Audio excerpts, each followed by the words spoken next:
الحمد لله كثيرا سبحان الله بكرة وأصيلا الله أكبر كبيرا والحمد لله كثيرا وسبحان الله بكرة وأصيلا إن الحمد لله نحمده ونستعينه ونستهديه ونعوذ بالله العظيم من شرور أنفسنا ومن سيئات أعمالنا من يهده الله فلا مضل له ومن يضلل فلا هادي له أشهد أن لا إله إلا الله واحد بلا عدد دائم بلا أمد قائم بلا عمد وأشهد أن محمدا عبده وصفيه وخليله وخيرته من خلقه أدى الأمانة ونصح لهذه الأمة اللهم فصل وسلم على هذا النبي العظيم وعلى آله وأصحابه الطهر الميامين وعلى من دعا بدعوته إلى يوم القيامة والدين. فأما بعد أوصيكم ونفسي بتقوى الله عز وجل حيث أمرنا قائلا يا أيها الذين آمنوا اتقوا الله حق تقاته ولا تموتن إلا وأنتم مسلمون. C'est un instant très symbolique que nous vivons aujourd'hui, celui de la souvenance et l'entretien de la mémoire d'Abraham, Ibrahim alayhi salam, l'archétype et l'exemple du croyant. Nous sommes peut-être la seule religion monothéiste qui réserve un jour à cette figure biblique et coranique et qui constitue une référence pour le monothéisme. Et chaque année, on a l'habitude d'extraire de la vie d'Ibrahim quelques enseignements qui nous aident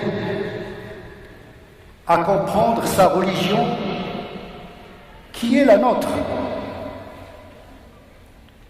Awwalul Muslimin étaient les premiers des personnes qui se sont adonnés avec confiance et intelligence à la volonté de Dieu. Aujourd'hui, ce qui va nous intéresser dans la vie d'Ibrahim, deux notions essentielles. L'interrogation dans le processus de la compréhension des éléments de la foi et la tendresse et la douceur dans l'application des commandements. التساؤل والبحث عن الحقيقة والرفق واللين في التطبيق. Ibrahim était une personne éprise de la vérité. Mais celui qui était épris de la vérité ne cesse de s'interroger et de se remettre en cause. Le propre de la connaissance, c'est la curiosité et l'esprit critique. Ibrahim du Coran se démarque quelque peu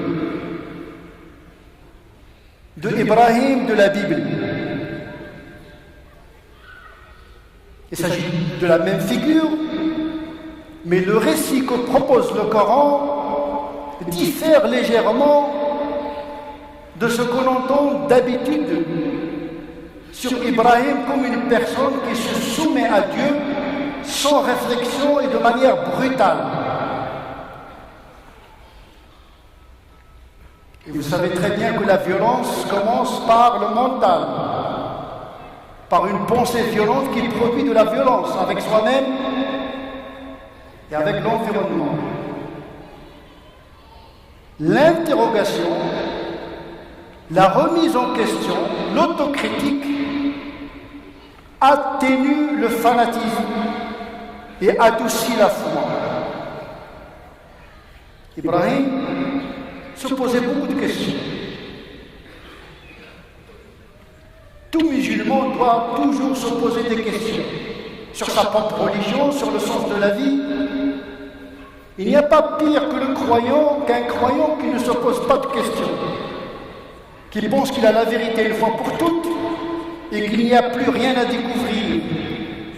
Ce n'est pas le cas d'Ibrahim alayhi salam. Arini kayfa tuhyi al-mawta. Montre-moi comment tu ressuscites les morts.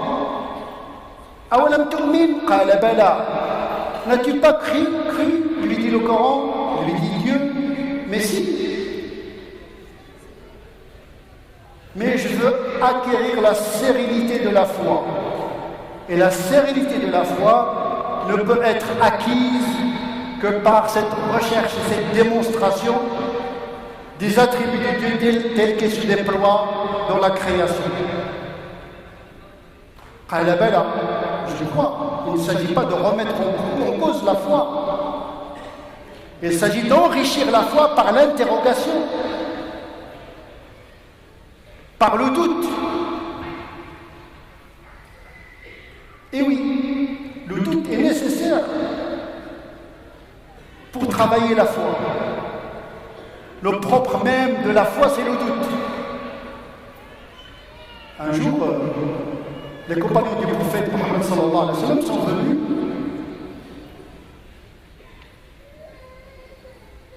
se confesser devant le prophète, lui disant: ô prophète, ça nous arrive de penser à des choses dont on a honte de divulguer sur Dieu. Nous sommes traversés par le doute.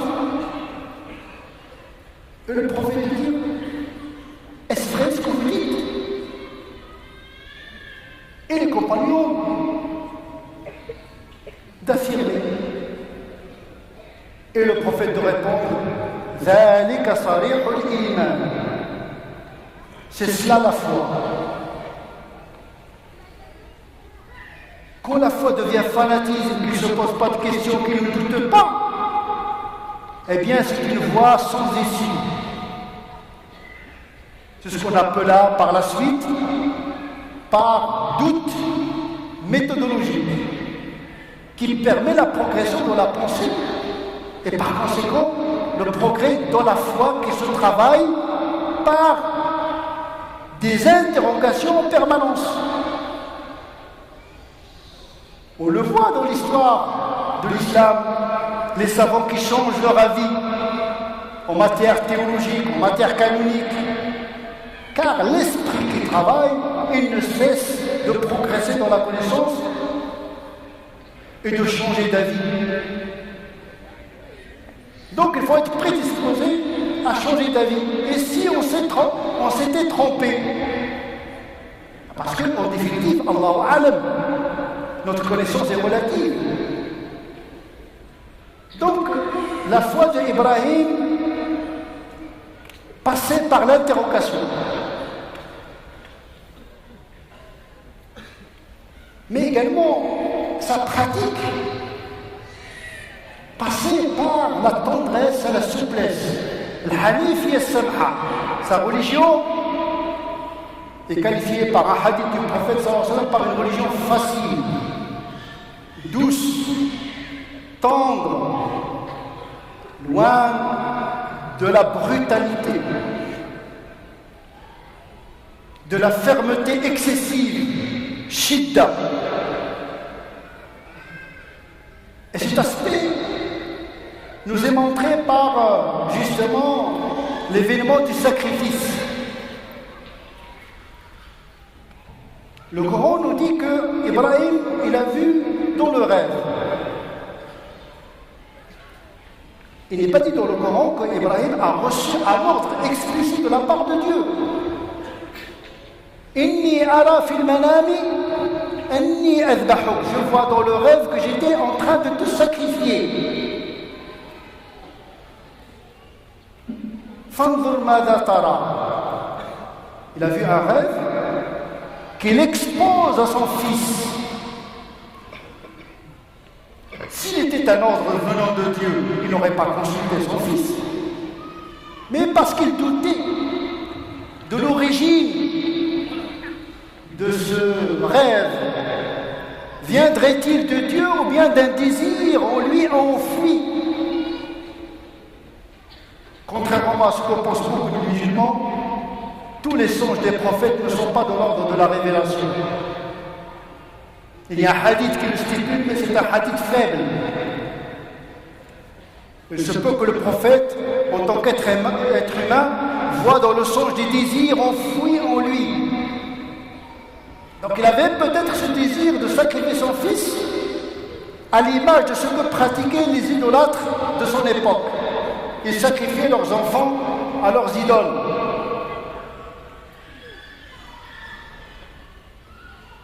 Comme il a vu les idolâtres construire des temples à leurs idoles, il a construit une maison pour Dieu.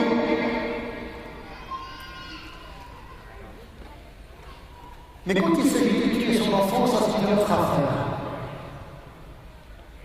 Inni ara fil manam, je vois dans le rêve que j'étais en train de te sacrifier. Oh mon fils, qu'en penses-tu? D'abord il doute de l'origine. Donc il s'interroge, est-ce que vraiment c'est un rêve qui est un ordre ou bien c'est un désir? Un ordre divin ou bien un désir venant de lui-même? Il consulte son fils, la transparence. Le rapport avec nos enfants doit être un rapport transparent.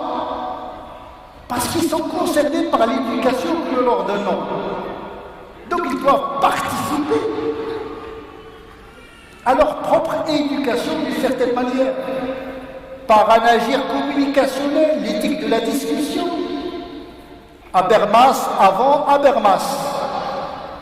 Ibrahim, il a instauré l'éthique de la discussion autour d'une information qui pourrait venir de Dieu comme elle pourrait venir de l'esprit de l'homme qu'il était. Qu'en penses-tu? Là, on voit la différence entre le récit de la Bible et le récit du Coran. Dieu n'ordonne pas la violence. Ce n'est pas Dieu qui lui a demandé de sacrifier son fils. Il a vu le rêve. Dieu n'a pas besoin de cette violence.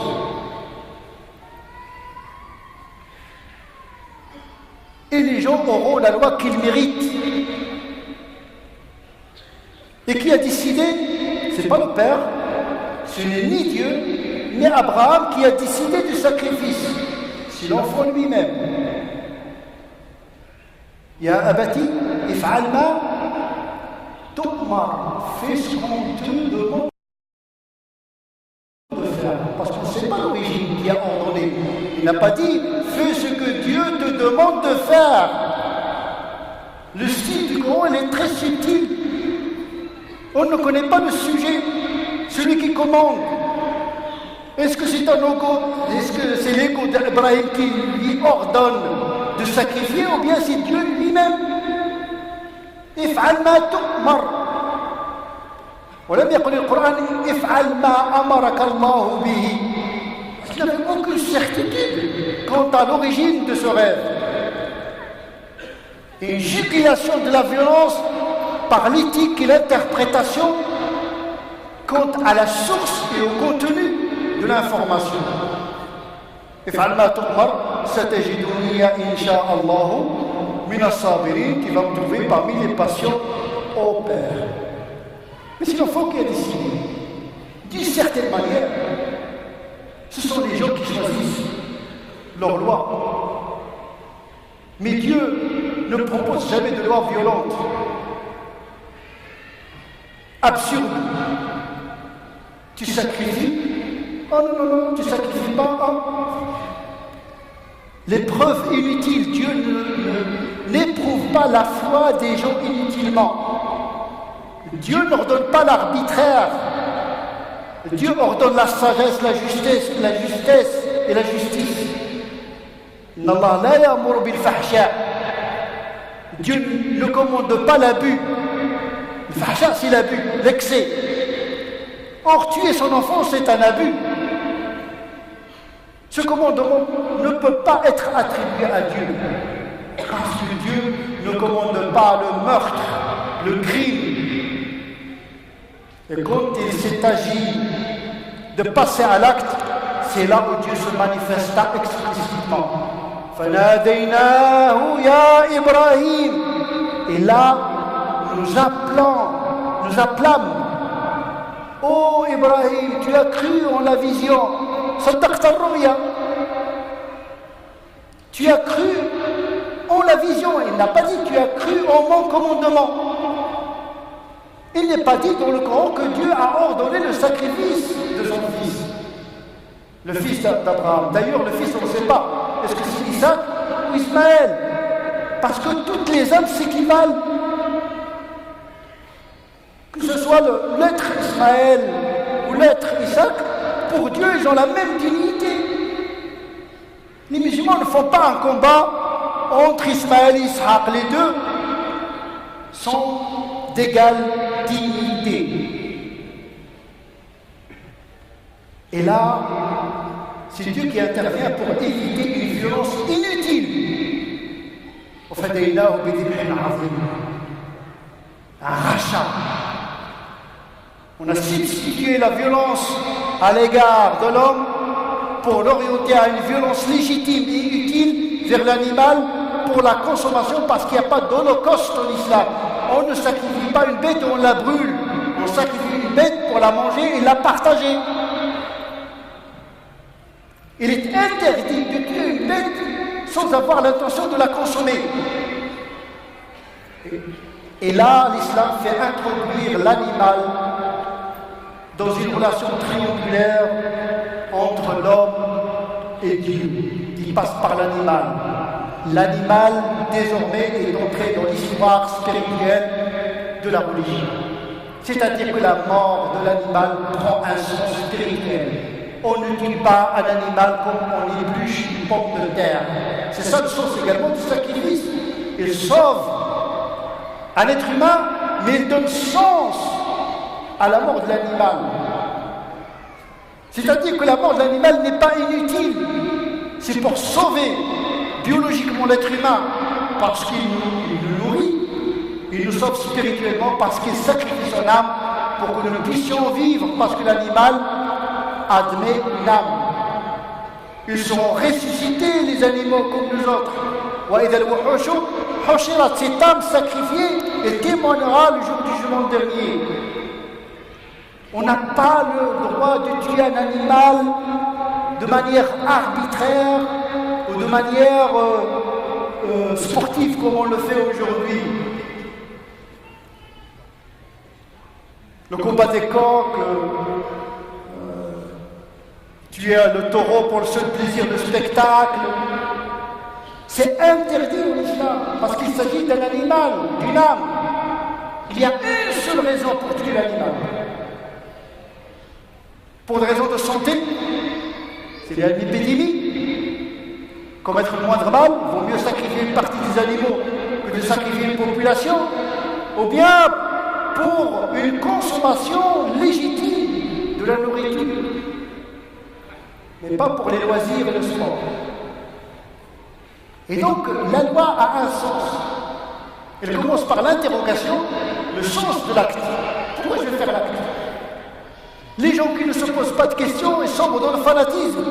Ils tombent dans l'embrigadement parce qu'on leur dit, Dieu a dit, le prophète a dit, il faut suivre bêtement. Mais Dieu ne veut pas de fidèles bêtes. Il veut des fidèles disciplinés, mais après intelligence et réflexion. Ceux qui savent ne sont pas égaux à ceux qui ne savent pas. Et ceux qui ne savent pas doivent chercher à savoir. Ce n'est pas uniquement légal et permis de poser la question au texte et à la révélation. C'est un devoir d'interroger le texte et d'interroger le Coran et la Sunna pour comprendre la raison de la loi, les finalités de la loi, l'utilité de la loi. Sinon, on serait dans une religion d'absurdité. Je le fais parce que c'est écrit dans le Coran. Mais pourquoi c'est écrit dans le Coran? Pour quelle raison? Quelle est l'intention de Dieu à travers ce texte? C'est l'enseignement qu'on doit tirer de la posture d'Ibrahim avec son Dieu au domaine de la foi et le passage à l'acte avec intelligence et avec douceur, parce que Dieu aime la douceur de la pratique. Il est rapporté dans le Bukhari, Inna Allah yuhibbu ar-rifqa fil amri kulli. Dieu aime la douceur et la tendresse dans toutes choses et répugne la violence. Ya Aïcha, Inna Allah kataba ar-rifqa ala kulli shay. Oh Aïcha, Dieu a prescrit la douceur et la tendresse dans l'application de toutes choses. Donc, cette violence, aujourd'hui, au niveau intellectuel que nous subissons, c'est-à-dire recevoir l'ordre sans intelligence, c'est une forme de violence qui peut aboutir à une brutalité dans la pratique, se faire violence inutilement. Alors que Dieu, Ma ja'ala alaykum fi din haraj millata abikum, Ibrahim, il n'a établi aucune gêne dans la religion. C'est la religion de votre père Ibrahim. Et donc au lieu de s'arrêter à la Torah, le Coran nous demande de surmonter la loi de la Torah pour accéder à la facilité des commandements, des enseignements d'Ibrahim, le retour à la facilité et pas à la difficulté. نسأل الله عز وجل أن يجعلنا من الذين يستمعون القول فيتبعون أحسنه. أترجم قليلا ما ذكرت باللغة العربية أن قصة إبراهيم بعكس ما يظنه كثير من المسلمين ليست كما عرضت في العهد القديم. الذي نتعلمه من قصة إبراهيم التساؤل والبحث عن الحقيقة ونقد الذات. والدرس الثاني هو الرفق في العمل والتطبيق.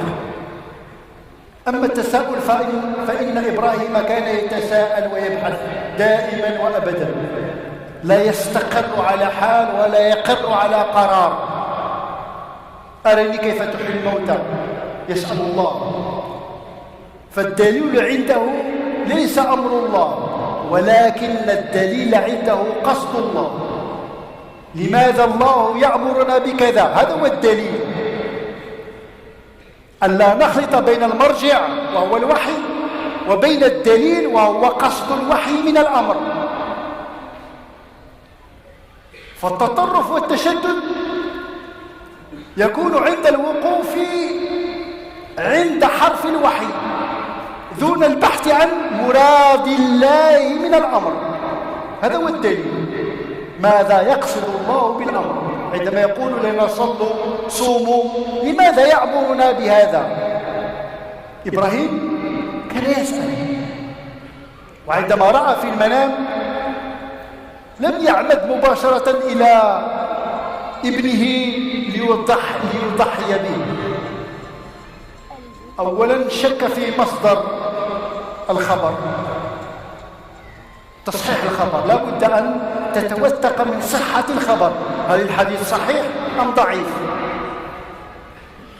ثم إذا تأكدت من صحة الحديث تنتقل إلى تفسير معناه. فإبراهيم قال إني أرى في المنام، ولم يقل يا بني إن الله أمرني كما هو في العهد القديم، لأن الله في القرآن لا يأمر بالعنف، لأن الله كما جاء في الحديث الصحيح رفيق يحب الرفق. Dieu est tendre et doux, il aime la douceur.